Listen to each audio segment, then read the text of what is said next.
The gospel we preach in the Catholic Church is not the gospel of sadness. It's not the gospel that judges you. It's not the gospel that makes you feel bad or feel like you're the worst person in the world.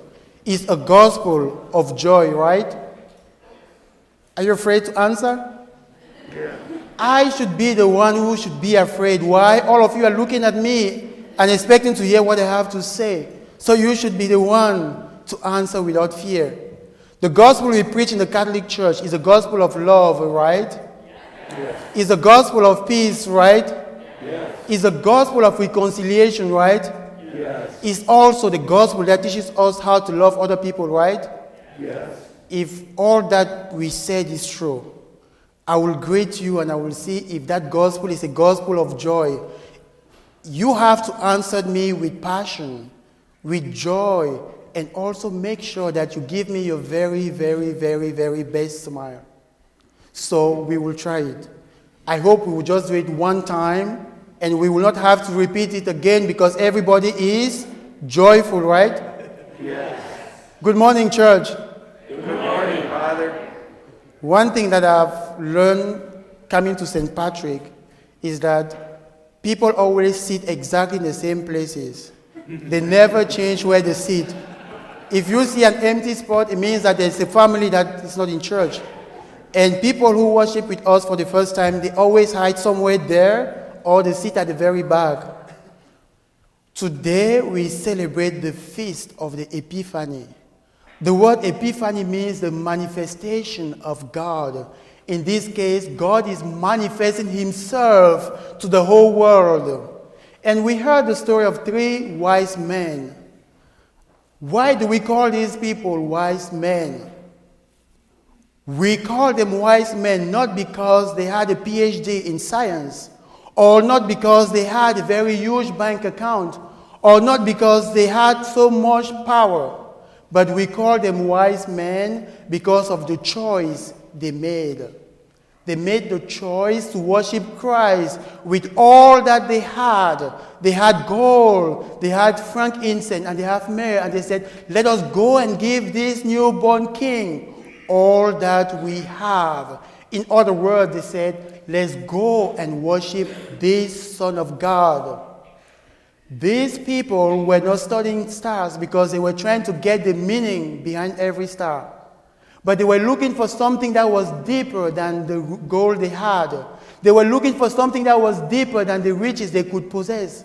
They were looking for something that could give a meaning to their life. They were seeking for the truth. And when they saw the star, when they saw Jesus Christ, that truth, they were willing to abandon all that they had for this Son of God. And that is why they left from the east to where Christ was born. When we think about their journey, we think it's something that was easy. They never had they never had a car. They never had a train. They never had a plane. They walked in the cold, and it was difficult. There were mountains, but they did all that because they believed in something. They believed in what we call love. And they believed also in the Son of God because they knew that if they had God in their lives, they will be at peace, they will be joyful, and they will be able to smile as well. That is why they left from that east to where Christ was born. Since every Sunday, all the readings are always related. In the first reading, we heard something that came up, darkness covering the world. And when we look at the readings, Herod was covered in darkness. Why? Because Herod was so much in love with power to the point where he could kill for power, and he killed so many people. We remember a couple of days ago, we celebrated the feast of the Holy Innocent. Why? Because Herod ordered the killing of so many people because he was afraid of his power. He was afraid that Jesus could take his power. We also see Herod was also the one who beheaded John. So we see darkness clouding in him because the choices he made were not inspired by God. They were not inspired by love. And when we look also our world today, we also see a lot of darkness. When we look at the Middle East, We see people killing one another. Why do they do so? Because they are looking for natural resources. When we look at nations that have so much power, what do? They bully other nations that have no power. Why? Because of natural resources. When we look at Africa, we see how people stay in power, and we see many people who cannot afford something to eat because some people are so greedy and think only about themselves. Darkness comes in the world because of the choices we make. And when we look at many families today too, why do we have a huge number of people who are sad in the world today? Why do we have so many young people committing suicide today? Why do we have so much violence in our streets today? There are two answers to that. The first answer is the choice that we make are not inspired by God, they are not inspired by love, and they are not inspired by faith. Another reason also why we have an increase in violence in our world today is because we have taken Christ out of the public life. Christ has become a public God. So if I'm a Christian, my Christianity is only in my house and in my church, and we never express what we believe when we are out of the church. And that is why we have so much darkness in the world today. That is why we have so many people who are depressed. When they look at their finances and they see that the money they have is not enough, what happened? They are depressed. Today we are told that if we want to be happy, we have to follow Christ, the light of the world. And one of the reasons why we make so many choices that are not good is because we have created other stars in our life. The Hollywood stars have become the stars that tell us what happiness is. They tell us how we should dress. They tell us how love should be. And we follow people who cannot manage their own lives. People who are even depressed more than we are. People who cannot even smile because there is no joy in their lives. Why do we think that these so-called stars will give you and I the peace we are looking for? That is why we are sad, because we follow the wrong people. And today I want to invite you to follow Christ. Let Christ become your star. Let Christ become that love that inspires you. Let Christ become that thing that determines what you do. Take your faith and show it to everyone.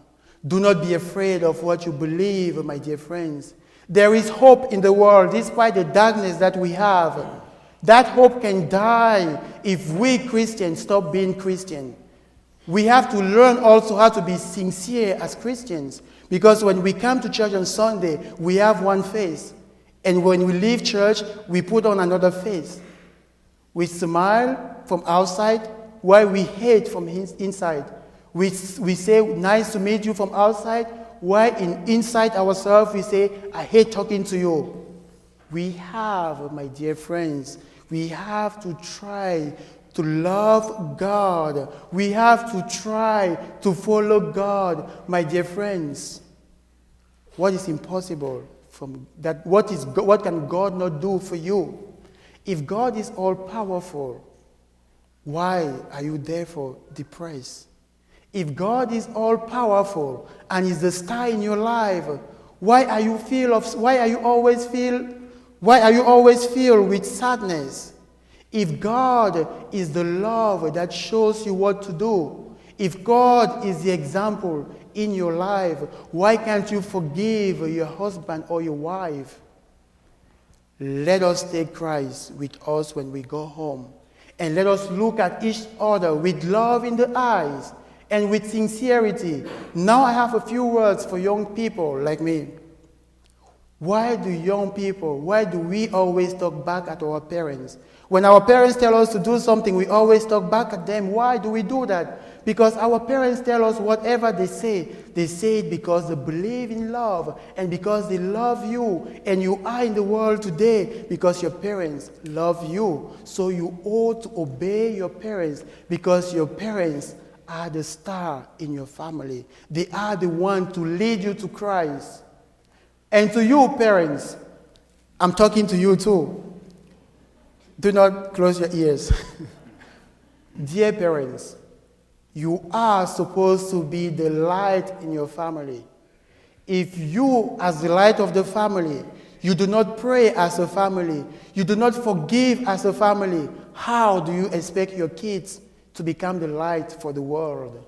If you parents argue in front of your kids and say nasty words in front of your children, how do you expect them to respect you as a parent? It will never happen. So try to be the star in your life, my dear parents. God is there for you. Love God. When you love God, my dear friends, there is joy in my heart all the time because of God. I don't have everything I want in my life, but I have one thing that is the most important thing in my life. That thing is what? Jesus Christ. And I want you, when you live here today, to have that Jesus Christ in your life.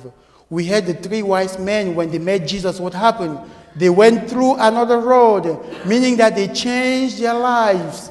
And I hope that when you live here today, you will go back home as a different person. Don't go back home the way you came. If you came with anger in your heart, don't go back with that anger. If you came here with jealousy in your heart, don't go back home with that jealousy in your heart. If you came here with envy in your heart, don't go back home with that envy in your heart.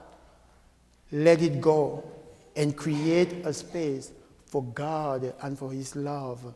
When you love God, my dear friends, you will always have the smile, even when everything is dark, because you know that your God is always with you. And I'm inviting you too, when you go home, tell your friend that there is a God. Tell your kids that there is a God. And when it will be time for us to exchange peace, give peace to your neighbor with a smile and with love and with joy. And may God bless you, may God bless your family, and may God keep inspiring all of you and giving you what you have or what you need that you don't dare to say before us. Amen.